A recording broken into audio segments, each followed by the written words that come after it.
The sea was close enough to touch. 50 feet above the North Sea, sometimes less, a Bristol Beaufighter was exactly where physics said it shouldn't be. A 25,000-pound twin-engine strike aircraft at wave-top height, pointed at a wall of German anti-aircraft fire. The pilot couldn't weave to avoid the flak. Weaving broke the torpedo run.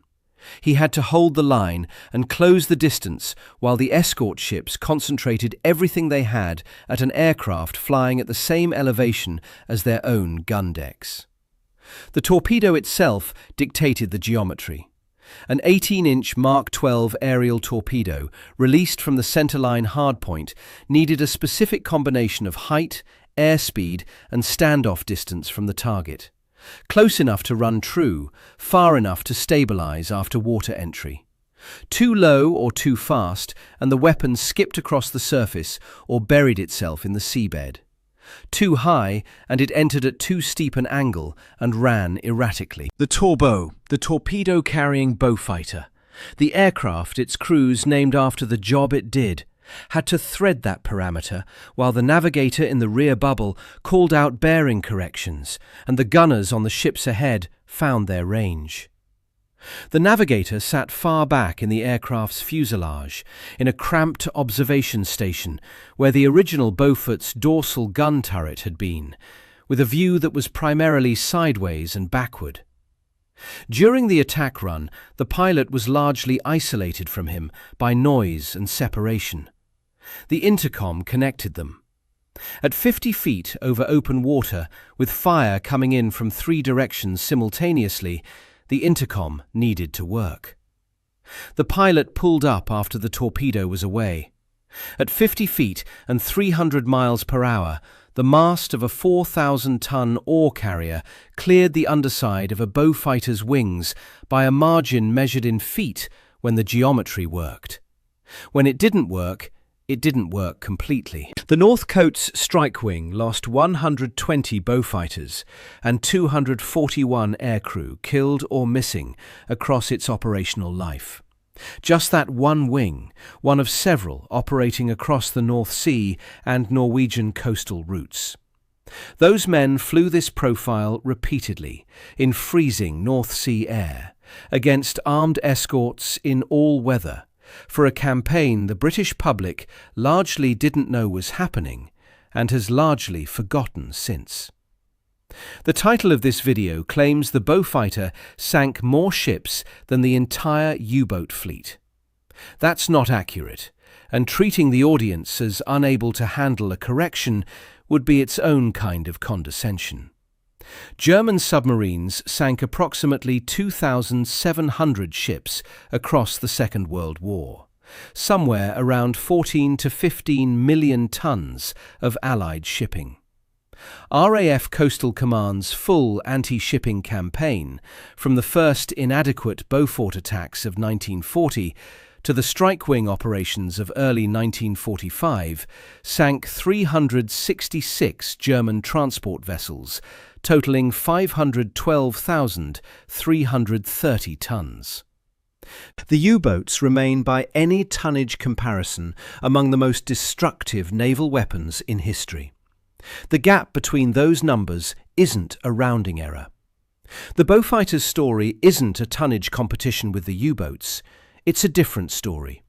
And the reason it matters is what kind of ships the strike wings were hunting, where those ships were going, and what the Germans were forced to do to try to protect them.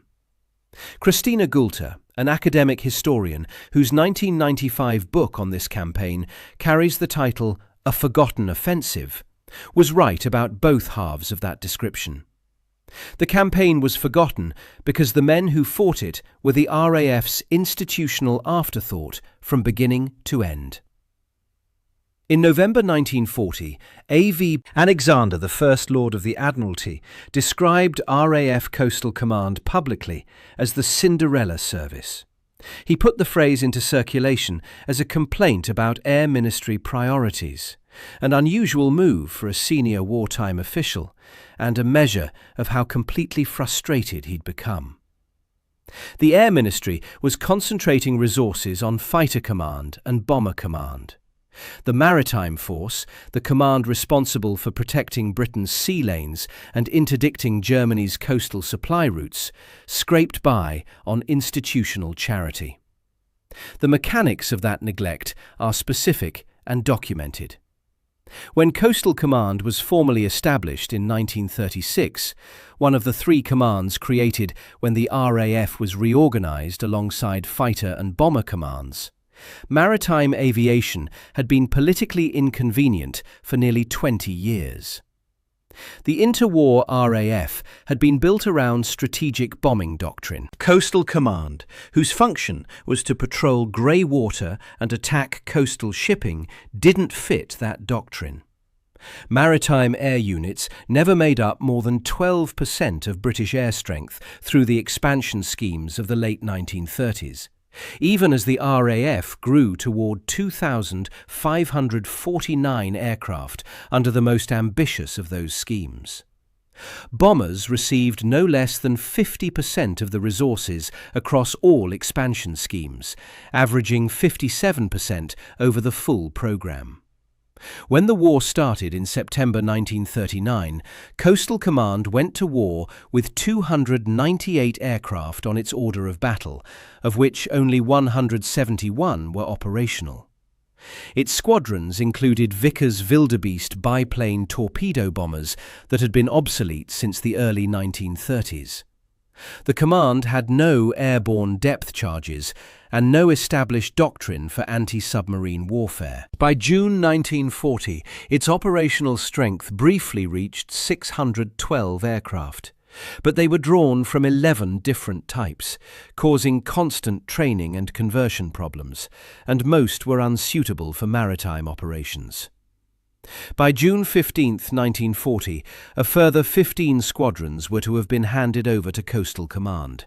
This was achieved only by borrowing 7 from other commands, despite a formal agreement between the Air Ministry and Admiralty that the transfers would happen. Air Chief Marshal Sir Philip Joubert de la Ferté, pronounced approximately Joubert de la Ferté, took command in June 1941. He found a command that had been at war for nearly 2 years and still hadn't been given the tools to do its job. His first directive on June 12, 1941, ordered Wellingtons and Whitleys pressed into service as interim maritime patrol aircraft. These were medium bombers designed for overland raids. He was using them as stopgap solutions because nothing suitable had been procured. By January 1942, Joubert determined that only 1/5 of his aircraft were operationally serviceable at any given time. He wrote memoranda to the Air Ministry. He was told his command was comparatively well off in terms of suitable aircraft. He disputed this, in writing, repeatedly. In June 1942, Admiral Sir Dudley Pound put the case to the Chiefs of Staff Committee for reassigning very long-range aircraft from Bomber Command to Coastal Command. The Mid-Atlantic Gap, a stretch of ocean roughly 300 by 600 miles where no patrol aircraft could reach, was killing convoys at a rate that threatened Britain's continued ability to fight. Churchill's response came in one sentence: "I can't further deplete Bomber Command." That same month, Coastal Command had just 39 consolidated Liberators, the only aircraft with sufficient range to begin closing the gap. Months of Atlantic convoy losses followed before the situation was finally addressed. The Avro Lancaster was the sharpest example of the disparity. With a range of 2,350 miles and a cavernous bomb bay that could be adapted for maritime patrol equipment, the Lancaster was exactly what Coastal Command needed for long-range operations.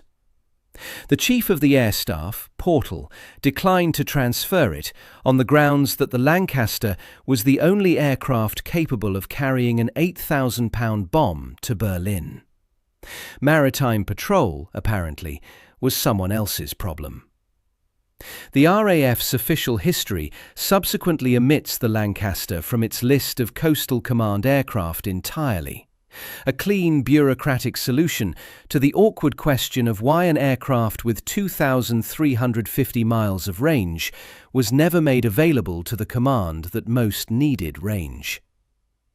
Meanwhile, by February 1943, more than 200 de Havilland Mosquitoes had been allocated to tactical air forces supporting the army.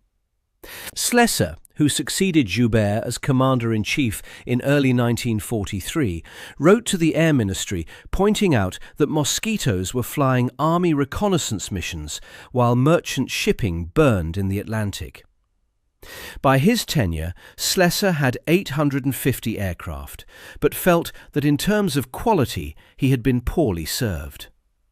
Joubert's own memoirs described the Air Ministry's treatment of his command as studied neglect. That phrase was quoted in parliamentary debate as late as 1952. The Battle of Britain clasp tells you something precise about how the institution valued its constituent parts. Awarded to Fighter Command aircrew who flew at least one operational sortie between July 10th and October 31st, 1940, it explicitly excluded Bomber Command and Coastal Command personnel, men who had flown in the same skies during the same weeks. Coastal Command aircrew who had conducted anti-shipping patrols and convoy escorts throughout the Battle of Britain period received nothing. The award committee didn't miss this, they chose it. The symbol of RAF wartime heroism was formally reserved for one command, and that choice has never been reversed. Understanding why the strike wings mattered requires understanding what was moving through the convoys they were attacking. Germany's armaments economy ran on steel. The Ruhr Valley's blast furnaces, rolling mills and weapons factories required iron ore in quantities that German domestic production couldn't supply.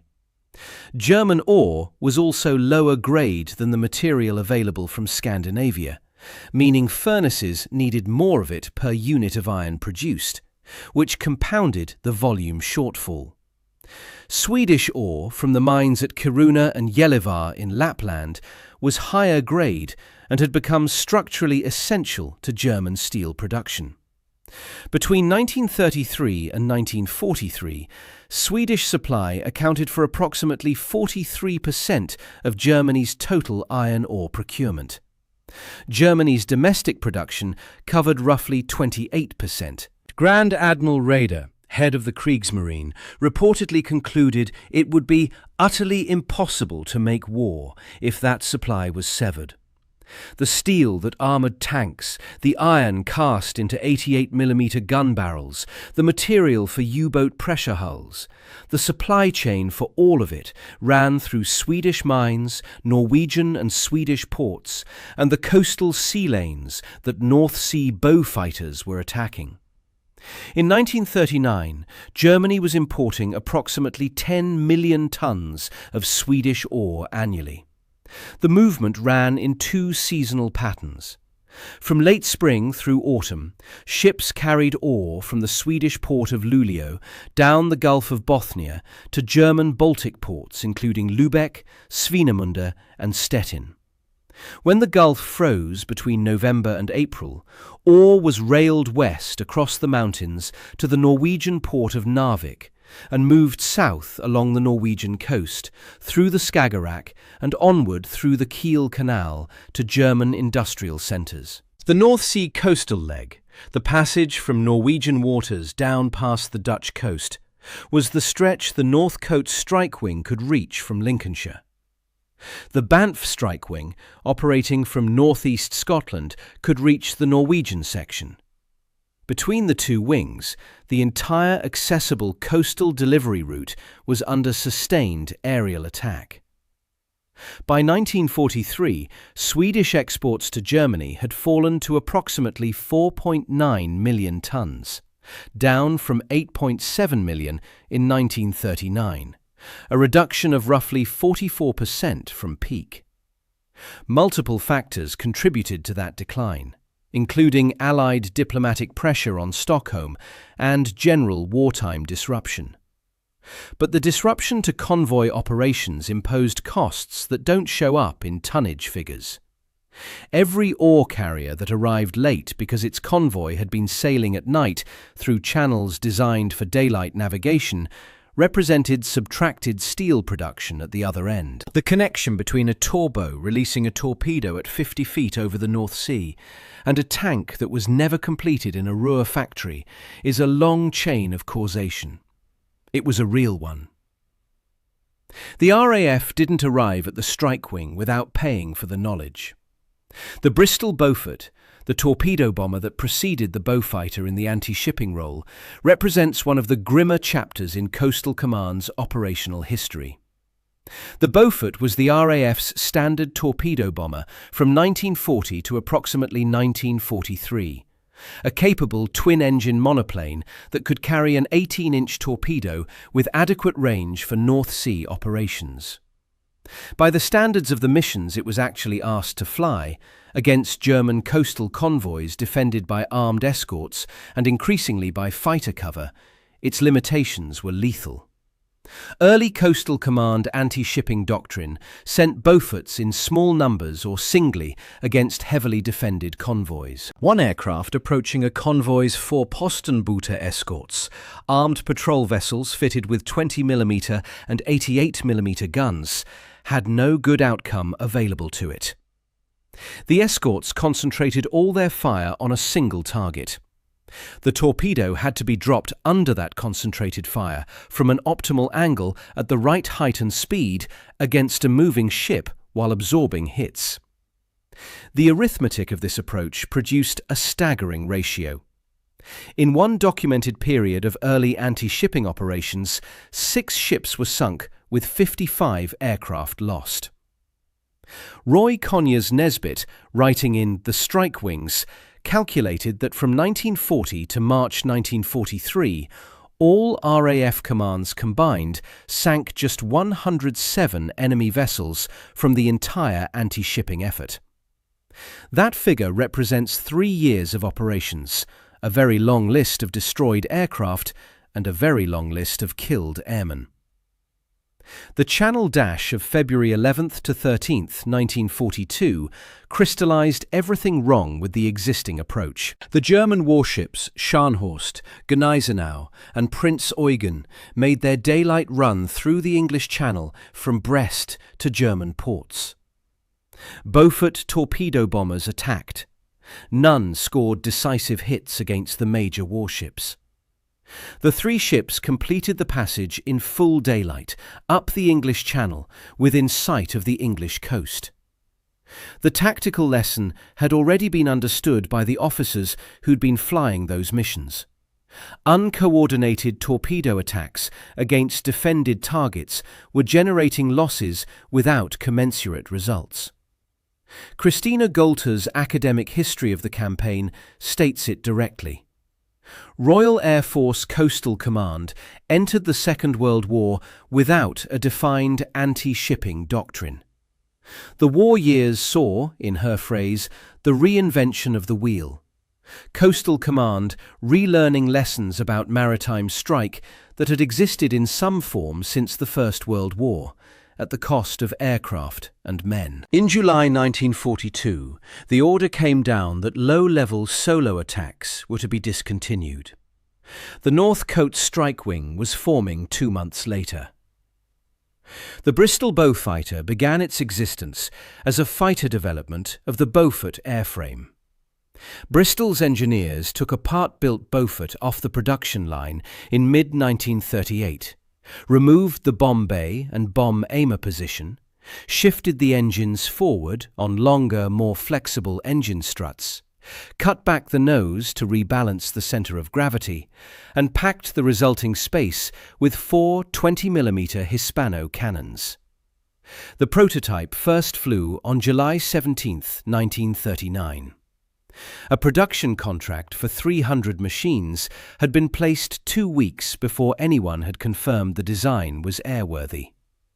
The famous stubby silhouette, The wide, flattened nose, engines hanging ahead of the wings like clenched fists, came directly from those structural decisions. Moving the engines forward shifted the centre of gravity forward. Cutting the nose back moved it rearward to where it needed to be. The result was a design that looked deliberately brutal, which wasn't intentional, but which accurately reflected what the engineering priorities had been.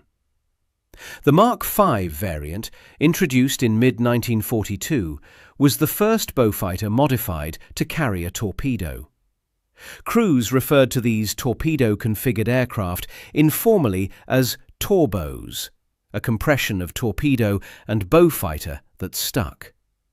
The nickname indicated a specific combat role more than a specific aircraft variant. The Torbeau was the aircraft you sent at the ship, while its escort protection came from standard cannon and rocket Beaufighters flying alongside it. The TF Mark X torpedo fighter variant, the dominant strike-wing aircraft by 1944, ran on two Bristol Hercules 17-14-cylinder radial engines, producing 1,600 horsepower each, specifically optimized for low-altitude performance, which meant optimized for exactly the wave-top attack profile the strike-wings used. Maximum loaded weight, 25,400 pounds. Maximum speed at sea level, approximately 320 miles per hour. The full anti-shipping weapons suite comprised four 20mm Hispano cannons in the lower nose, with 240 rounds per gun, 6.303-inch machine guns in the wings, 8 RP-3 60-pound rocket projectiles under wing, and the 18-inch torpedo on the centreline. A strike-wing formation carried a deliberate mix of configurations. Some aircraft loaded with torpedoes for the kill, others with the full rocket load attacking escorts, others with maximum cannon armament hunting for anything the first waves missed. The rockets proved particularly effective against surface vessels. The RP-3's 60-pound warhead, fired from an aircraft already at deck height, hit patrol craft and escort vessels at angles their armour hadn't been designed to handle. Late production TF Mark X aircraft also carried AI Mark VIII radar in a distinctive thimble-nose radome at the front of the fuselage. Originally developed as an airborne interception radar for night fighters, the AI Mark VIII was the first operational microwave frequency radar of its type. Adapted for surface detection, it enabled strike-wing aircraft to locate and attack convoys through North Sea overcast or after dark. A German convoy couldn't simply wait for bad weather or move its schedule to darkness and consider itself safe anymore. A total of 2,205 TF Mark X aircraft were built, the largest production run of any Beaufighter variant. By 1944, the type was the most important British anti-shipping aircraft of the war. That assessment had been earned. No single convoy escort could mount an effective simultaneous defence against torpedoes coming in from one direction, rockets and cannon from another, and heavy fighters overhead all at once. The TF Mark X wasn't a compromise aircraft adapted for a role it didn't fit. It was an aircraft engineered, through painful operational experience, into a weapon with one specific purpose. September 1942, 3 squadrons at RAF North Coats in Lincolnshire were formally designated as the North Coats Strike Wing. No. 143 Squadron provided anti-flak Beaufighter heavy fighters, tasked with suppressing convoy escort fire. No. 236 Squadron operated as Beaufighter bombers, adding weight to the escort suppression attack. No. 254 Squadron carried the torpedoes. No. 143 had begun arriving as early as August 27, 1942, initially with 8 Blenheim Mark IV aircraft and a single Beaufighter Mark VI. Number 254 completed the three-squadron formation when it arrived on November 16th. The tactical logic was straightforward. Previous anti-shipping attacks had failed, primarily because German convoy escorts could concentrate all their fire on a small number of approaching aircraft. The Vorpostenboote, converted fishing trawlers and small freighters armed with 20mm and 88mm guns, 69 of which had been commissioned between 1938 and 1943, were effective precisely because earlier attacks gave them time to identify their targets, track them on approach, and engage without distraction. An 88mm gun firing at a torpedo aircraft on a steady bearing at 50 feet could hardly miss given enough time. Send in one or two torpedo bombers and the escorts focused every gun on those aircraft.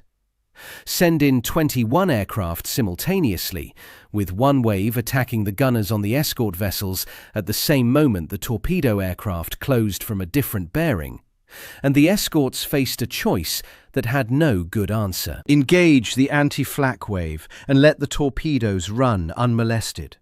Engage the torpedoes and absorb cannon and rocket fire from above. Divide attention between both and handle neither effectively.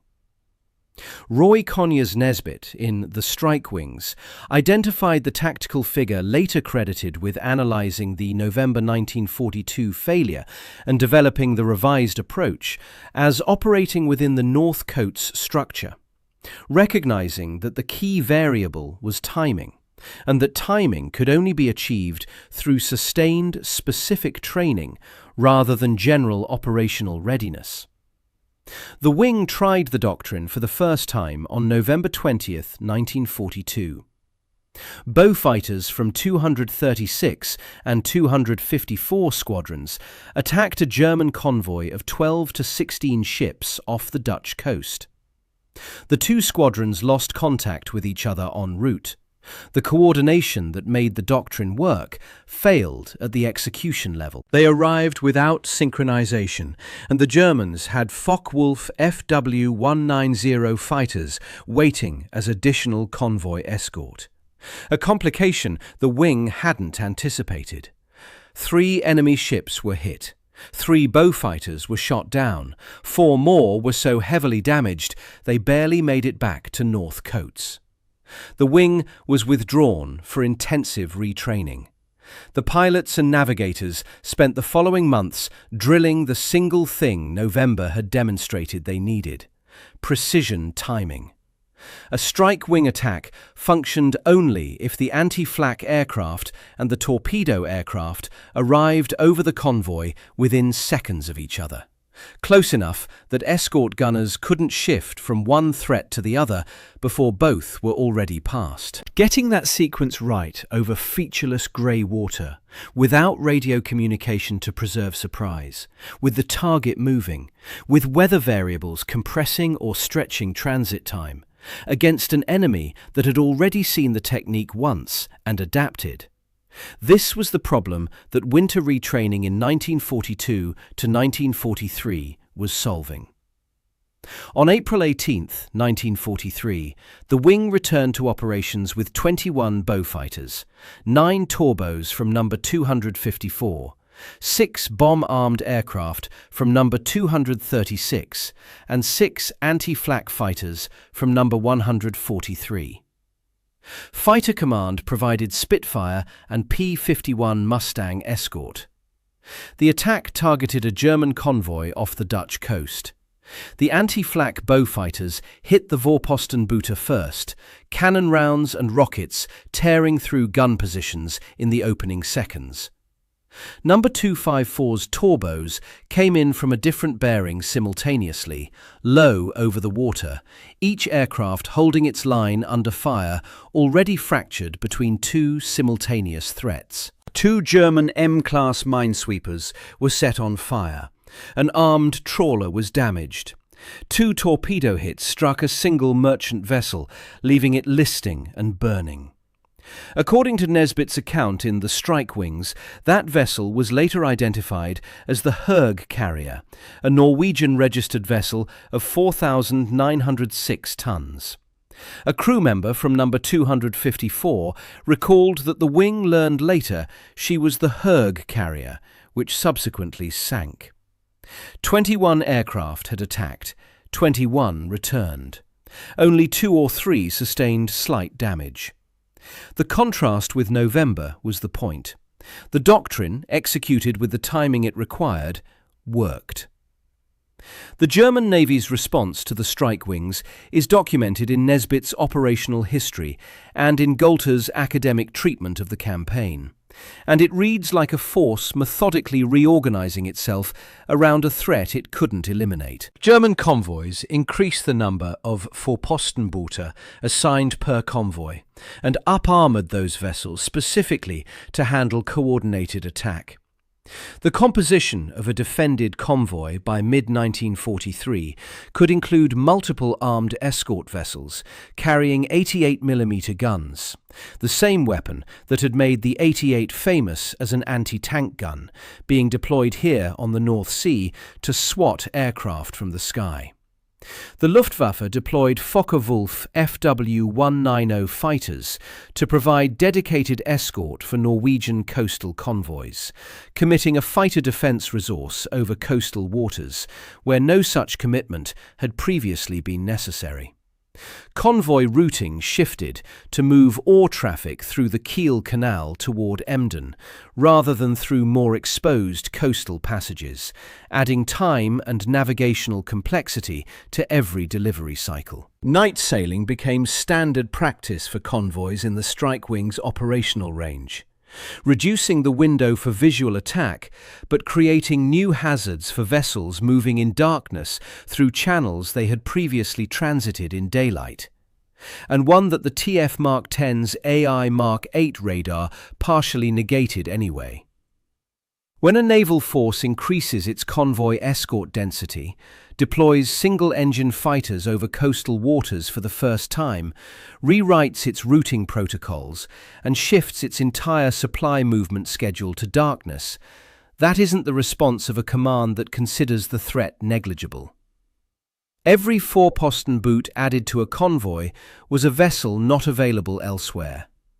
Every FW-190 committed to coastal escort was a fighter not available for the Eastern Front, where Germany was burning through aircraft and pilots at a rate it couldn't sustain. Every delivery cycle, extended by night sailing and rerouting, subtracted from the ore volumes arriving at Ruhr blast furnaces on schedule.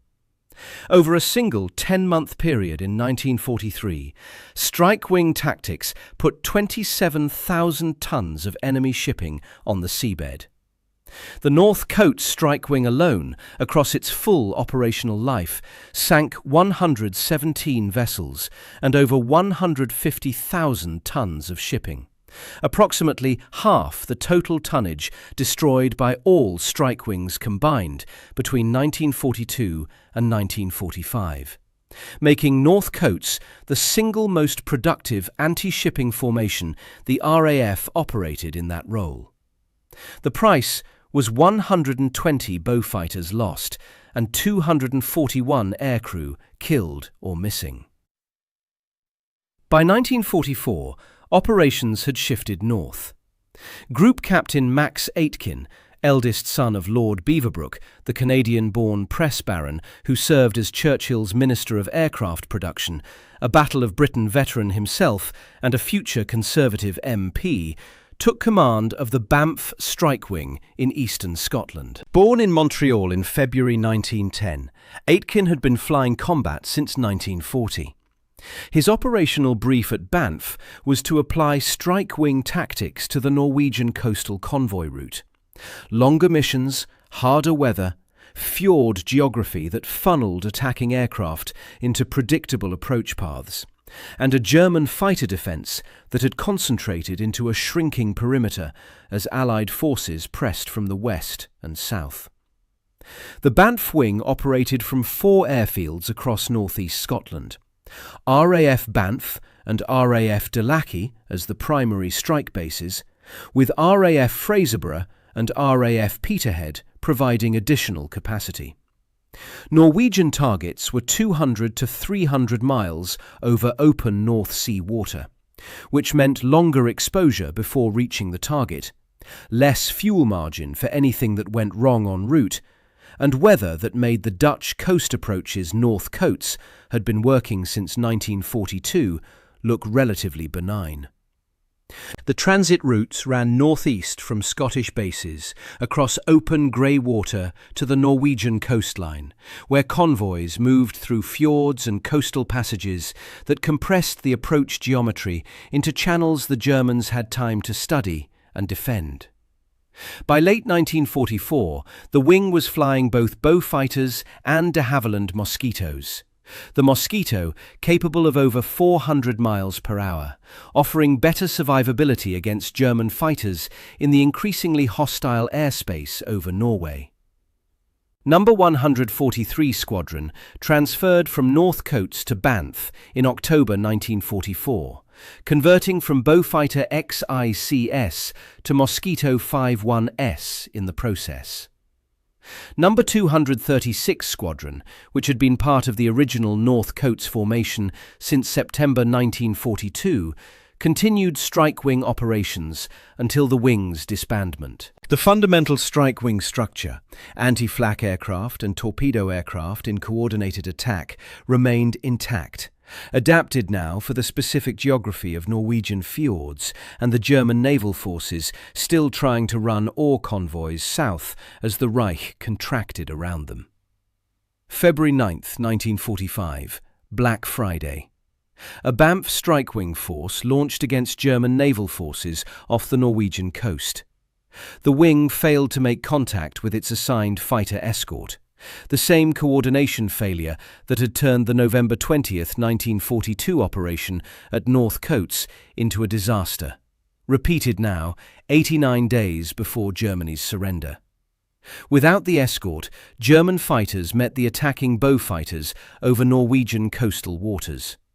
At wave-top height, with no altitude to exploit for evasion, the Beaufighters were in the worst possible position against single-engine fighters. The attacking aircraft had flown out from northeast Scotland, across 200 miles of open sea in February at low level, and they pressed the attack anyway. The losses were severe. Operational histories of Coastal Command describe Black Friday as the command's single worst day of the entire war. A crew member's account, preserved in Graham Pitchfork's Beaufighter Boys memoir collection, recalled that the wing had suffered heavy casualties. Nesbitt's account of Banff operations describes the approach route as running from northeast Scotland to Trondheim Fjord in Norway. 300 miles of exposure over cold water at 50 feet in February. The men who died on February 9, 1945, had been flying combat operations since 1942. Some had been flying since before North Coats had worked out the correct way to execute a strike wing attack. They died in near-total obscurity for a campaign the British public didn't know existed 3 months before the end of a war they had spent years helping to win. Coastal Command's total losses across the anti-shipping and maritime patrol campaigns amounted to 2,060 aircraft and 5,866 personnel killed in action. That figure is documented in the Wikipedia article on Coastal Command during World War II, sourced from the command's own operational records. There is no equivalent of the Battle of Britain clasp for any of them. The full accounting of Coastal Command's anti-shipping campaign: 366 German transport vessels sunk, totaling 512,330 tons. A further 134 vessels damaged, representing 513,454 additional tons of disrupted capacity. 1 million flying hours, 240,000 operations. German U-boats sank approximately 2,700 ships and 14 to 15 million tons of Allied shipping across the same war. The tonnage difference is approximately 2 orders of magnitude. The title's claim doesn't survive that comparison, and the video's opening acknowledged as much. What does survive is the strategic frame. The better metric for the strike wings was never the kill count, but the fact that 43% of Germany's iron ore procurement depended on a supply chain the strike wings were systematically attacking. Swedish ore exports to Germany fell 44% from their 1939 peak by 1943. The convoys carrying that ore were being sailed at night, defended by heavier and heavier escort formations, rerouted through more complex passages, and still not arriving reliably enough that the Germans could afford to ignore the threat.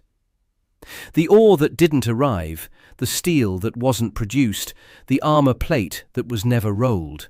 That's a harder story to tell than a U-boat sinking an Atlantic convoy, and the numbers are genuinely smaller. But the target was different. Mid-ocean merchant vessels carried general cargo. North Sea ore carriers carried the specific, irreplaceable feedstock of German armaments production. Sinking one didn't have the same strategic weight as sinking the other. And the tonnage comparison treats them as equivalent when they weren't. Raiders' reported assessment that German war-making would become utterly impossible without the Swedish supply describes what the strike wings were attacking. The U-boats were attacking Britain's ability to feed itself and receive war materials. Both campaigns mattered. The strike wings have been forgotten. The U-boat war hasn't. The asymmetry in historical memory doesn't reflect the asymmetry in strategic importance. When Germany surrendered in May 1945, Coastal Command began almost immediate dissolution. The Wikipedia article on the command describes what happened next with bureaucratic directness. Combat units were disbanded, and the transfer of aircraft to the RAF Transport Command began immediately. The Beaufighter was retired without ceremony. The specific tactical niche it had occupied, mast-height coordinated strike against defended coastal convoys, ceased to exist as an operational requirement the moment the convoys stopped. The jet age was arriving, and the RAF had no use for a 1939-designed piston-engine torpedo bomber. The Spitfire became the symbol of the RAF's wartime achievement, and reasonably so. The Battle of Britain was a genuine turning point, and Fighter Command's contribution was real and cinematic in ways that torpedo attacks on North Sea ore carriers simply aren't. A dogfight over the English Channel, filmed with quality gun camera footage, leaves a clear visual memory. A Torbeau releasing a torpedo at 50 feet over grey water in bad weather, against a ship that most of the watching public couldn't name by type, does not produce mythology. It produces operational record books and archival boxes. In 1969, the British feature film Battle of Britain arrived in cinemas. Spitfires, Hurricanes, the few. No equivalent was made for Coastal Command, and none has been made since. Coastal Command itself was subsumed into the new Strike Command that same year, 1969, ceasing to exist as a distinct formation. 33 years after it was established, absorbed quietly into a larger command without a commemorative film or a public acknowledgement of what it had done. The Battle of Britain clasp exclusion of Coastal Command personnel has never been revisited. One Bristol Beaufighter TF Mark X survives on static display at the RAF Museum in Hendon, North London. Visitors pass it. Some read the label. The campaign it represents is documented seriously in 2 books. Christina Golter's A Forgotten Offensive, published in 1995 by Frank Cass, and Roy Conyers Nesbitt's The Strike Wings, first published in 1984. Both are still in print. Neither is widely known outside specialist circles. The 241 aircrew of the North Coats Wing alone, who were killed or missing, alongside the dead of the Banff Wing and every other strike wing formation, exist now primarily in those books, in operational record books at the National Archives under the AIR 27 series, and on memorials that most visitors pass without knowing what they commemorate. Joubert's description of what his command received from the Air Ministry throughout the war, studied neglect, turned out to describe a permanent condition rather than a wartime one. The command got its work done, attacked the German supply chain at extraordinary cost, forced the German Navy to restructure its convoy operations around the threat, and then disbanded. The iron ore never reached the Ruhr in the volumes Germany had planned for. The furnaces ran at reduced capacity. The tanks that weren't built and the shells that weren't filled are a harder legacy to point to than a famous aircraft or a famous battle. They were the Cinderella service. They never got their midnight. Roy Conyers Nesbitt's The Strike Wings and Christina Golter's A Forgotten Offensive are the definitive sources for this story. Both are linked in the description. Subscribe for more of these histories.